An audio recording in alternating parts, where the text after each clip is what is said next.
literacy development, genre-based pedagogy, museum education, and social semiotic multimodality in higher education.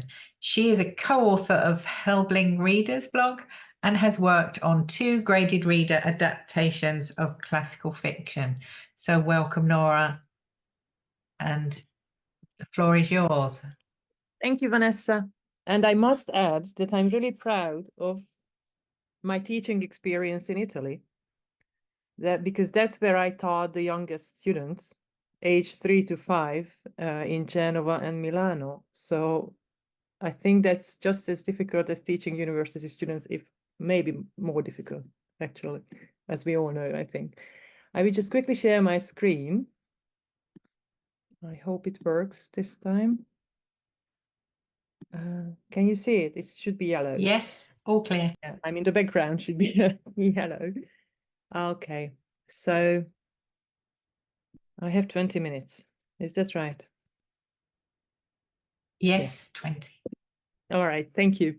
So I'm really happy to talk about story-based activities to support social and emotional learning in young learners,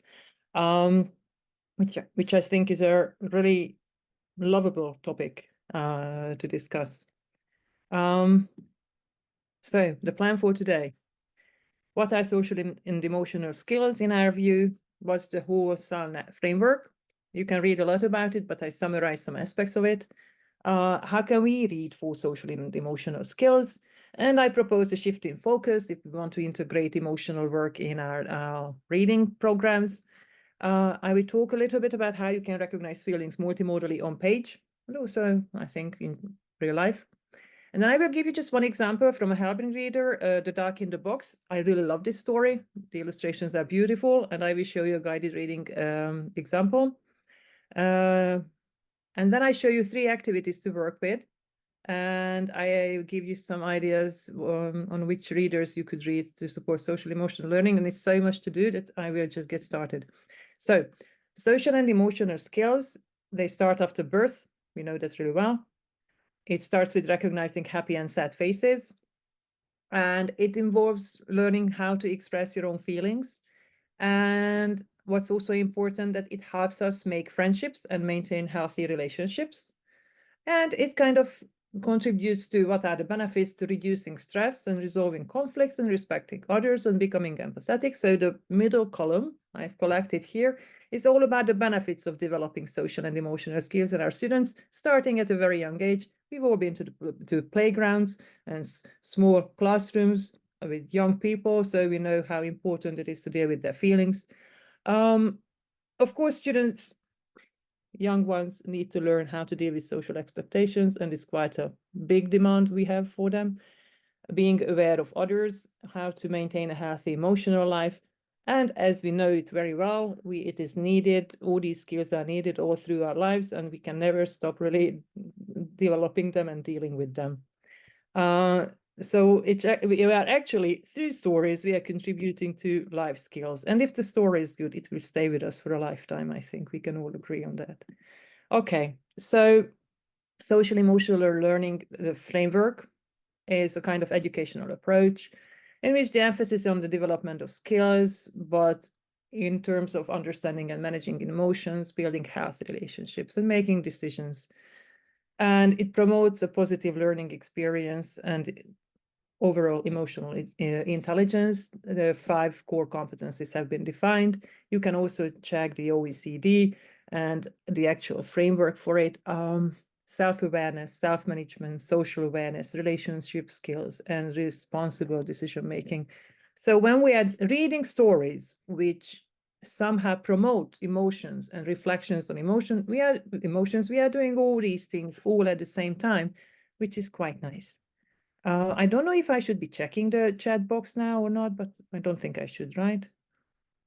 You will let me know if there is all good. Yes, I'll let you know. Okay, thank you. So what does it mean to read for these kind of skills? It's very easy. I think we can all agree that we can do it in the first language of our students. So what I'm saying here is true in English as a second language, but it is also true with L1 supported, first language supported reading. because I think that the most important thing for young learners when we are reading to them in or with them in English is to make them feel comfortable about reading. And if they don't feel good about a word in English, or they want an explanation, I wouldn't push for just the second language.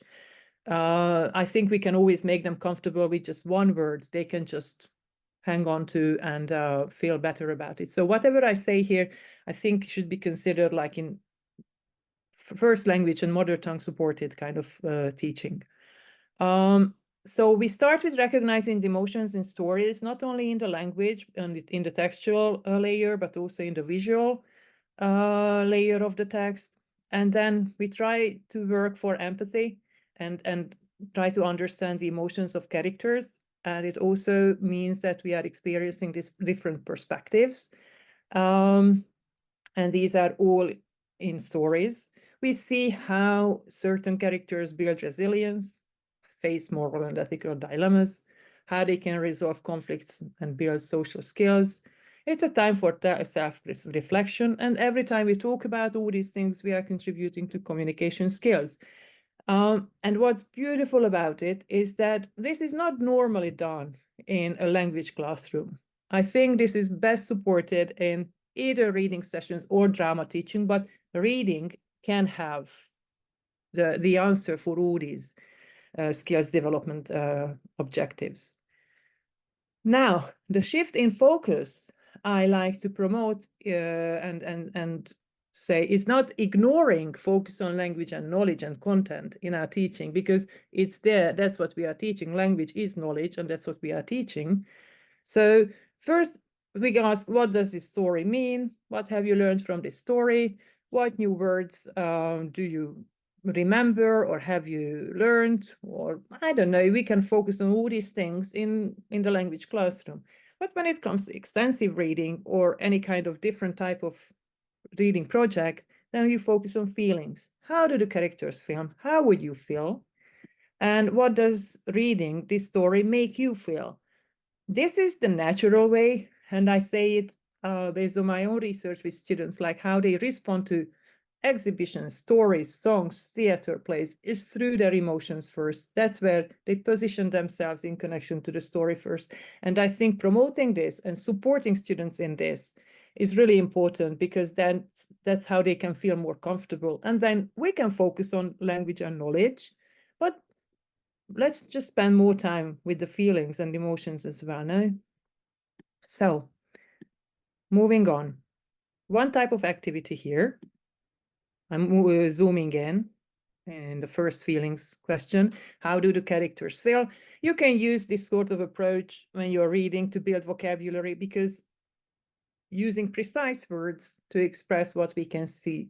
Of course, again, it might be hard with young learners, but just being from happy and sad, it is a good opportunity to work with a little bit more vocabulary in exploring the characters' emotions. You can also ask students to create feelings, as probably as they get older, they can have more words to describe all these feelings. We can even build emotion trees with words of similar meaning. An interesting thing, and again, it might be hard in the second language or the target language, like what is said and what is implied. But based on my own experiences, I see that if you ask it at the right level for the student, they actually understand the implied meaning, because they have the visual support in the illustrations in really nice graded readers. So they will see the literal meaning, they will hear it, but they understand, because they have emotional intelligence already, what sort of meaning. So how do they really feel? What do they really want to say in this situation? So you can actually start digging a little and go deeper in the story. You can also focus on not just the feelings, but like how do emotions change? And this is a lovely question. I think the last one, I like asking this from students, like how do the environment and the weathers influence the characters' feelings? Because this happens to us all the time. And sometimes we say that it's sunny because we are happy. So you can get really, really funny answers here as well. All right. Then moving on, how would you feel? This kind of question evidently helps to develop empathy. So we can just ask students to imagine themselves in that situation, and we can do some creative role play. And you can simply ask, how would you feel? How would you respond in a certain situation? Finally, how does reading this story make you feel? This is how we can actually help students distance themselves from the fictive world of the story. So this is like a preparation for critical reflection in the future. And simply ask students to finish the sentence, this scene or story made me feel, and they will say angry, bored, happy, I don't know. They can say whatever they feel. Again, I've told you this before, in all Having readers, we have reflection boxes, which were designed to engage with emotions and personal responses or explore some new topics. So some readers will already have this for you. Look out for them, because they can be really useful to, when you don't know what to ask, then it's there for you to help. All right. Now, I told you that I would talk about how we can recognize feelings multimodally. Multimodality means that our communication and our learning is based on more than one channel of communication. Usually, our education is text-based, and we focus on written and spoken languages. These are two modes of communication or meaning-making resources. But we all know, especially in the digital age, that our communication is based on image, movement, gestures, my intonation, sound and music, and so on.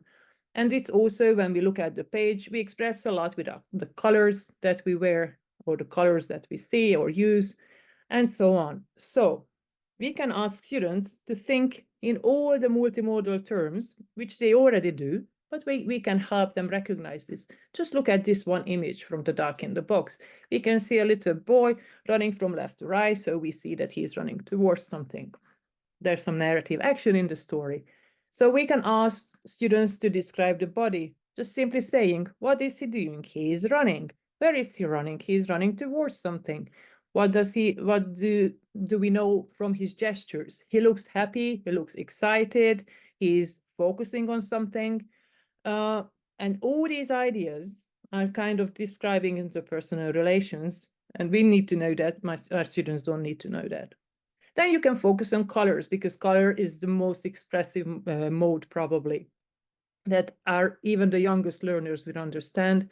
Here you see really warm yellows in the environment and both in the characters. So that will be the mood and the atmosphere created by the story. So when you are reading extensively, you are of course also engaging with all the visual aspects of the books as well. Then you are also focusing on the language, and as I said, what words are said and what meanings are implied. And the sounds, especially if the books you are reading have audio recordings, then there will be a new meaning in the way certain words are said. If the narrator has a calm voice, or if they speak quite quickly, that will kind of imply new meanings. But there can be references in the story to some kind of sounds, which is nice for students to even act out or just imagine. So it's kind of imaginative reading. So, and here is my example. It's quite impressive, I think, the colors in this story. So we have a blog about it called Engaging with Emotions Through Stories. It's a story of a little boy who can't sleep and who is afraid in the dark. And okay, I know that I shouldn't maybe tell you, but I'm warning you, I'm going to tell you the end of the story. He will deal with the dark, and he will find a solution to face the dark and accept darkness. So before reading, what I would say that if you want to do it in an extensive kind of way, you focus on the images first, not the language, not the story itself. Have students understand the meaning in the story.